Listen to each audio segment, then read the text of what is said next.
Якутия отличается от других регионов России стабильностью межнациональных отношений даже в самые кризисные моменты истории. Об этом заявили участники сегодняшнего семинара совещания о практике и задачах органов исполнительной власти субъектов страны по реализации государственной национальной политики до 2025 года.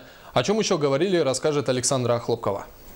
В 2012 году в России принята стратегия национальной политики, которая и стала базовым документом для дальнейшей работы. Но, к сожалению, на сегодня по всей России нет единого мониторинга межнациональных отношений. То есть нет единой базы мониторинга и невозможно пользоваться результатами проведенных исследований, динамики, сопоставляя эти данные с субъектами другими и так далее. Помимо федеральной целевой программы, регионам предоставляется возможность получить субсидию на реализацию программ по межнациональным и межконфессиональным вопросам. В прошлом году этим шансом на Дальнем Востоке воспользовались только два региона. Это Камчатский край и наша республика.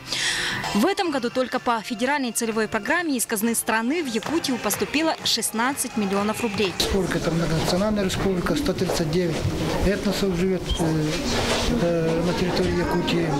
И при этом межнациональное согласие, мир – это одни из главных условий, чтобы мы развивались. Поэтому эта тема всегда была и остается, и будет одной из приоритетных для нас.